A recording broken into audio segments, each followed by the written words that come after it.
In this conversation, I'm talking to Dr. Roddy Carter about a phrase that he shared with me that has dramatically improved the quality of my conversations, especially the difficult ones. I'm going to ask him to share with you what that phrase is and tell us how to use it.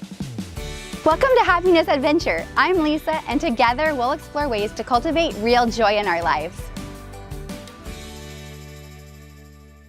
As an executive coach, you help people really clarify their feelings and also communicate better.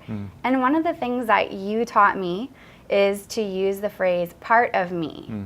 And that has really improved my life and my conversations. What is that expression all about?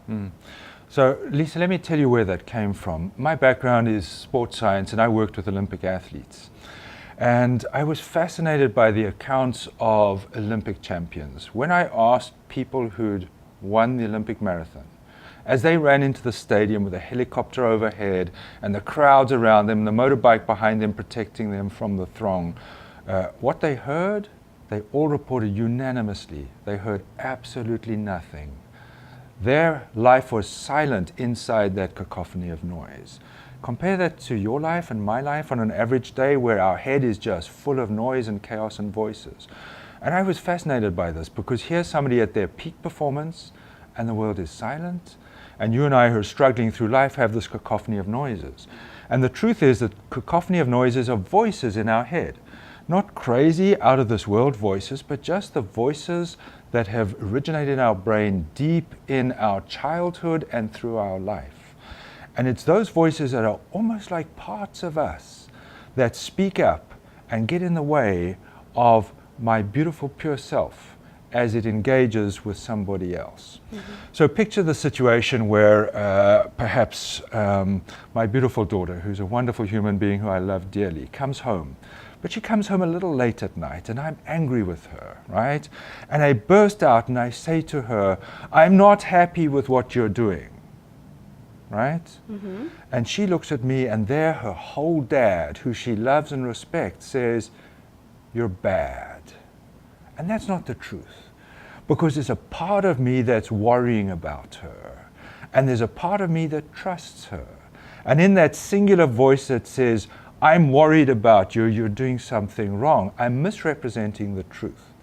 But if I say, you know, sweetheart, there's a part of me that really worries when you're out late at night. She could look back at me and say, Dad, what about the other part? And I have to say, that part trusts and loves you more than life itself. And that's the truth of the context of our relationship. That's such a nice example. It seems like the power of this is that it lets multiple things be true at the same time. Yes. And communicates the complexity that we feel. Yeah. Yeah, and the truth is we're mosaics, right? We are made up of multiple parts.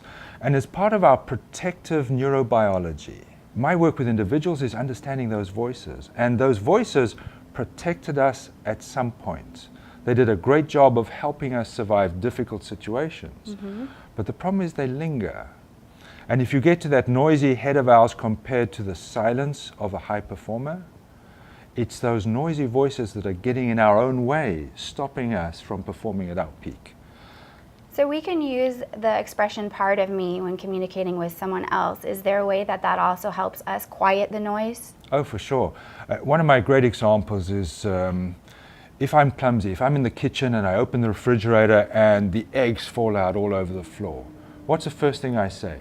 You're stupid. Am I stupid? No, but there's a part of me that gets up and vocalizes out of frustration. But if I let that part continue to say that and keep convincing me, you know what? At the end of the day, I am stupid because I've heard it so many times I start believing it. So I always tell people to litter their conversation with that phrase. And it's very powerful in couples. It's very powerful in work situations where there's conflict and tension. It just defuses things very, very quickly. What is one step we can take to make that a habit? Just put it in your language. And you know, the funny thing is, people find it so much easier to push it into other people's language. So when you criticize me, I say, you mean part of you? And I think as we coach others, somehow it creeps into our own language as well. And just catching ourselves using the phrase part of me is a very powerful gift. Thank you for that phrase. I'm going to really work on littering my conversations with that. Beautiful. I've been speaking to Dr. Roddy Carter about one phrase that can dramatically improve the quality of our communication with other people and with ourselves. In the comments, I'd love to hear from you. What is a saying that you've been saying to yourself that you could improve by adding part of me to it? I look forward to seeing you soon for our next happiness adventure.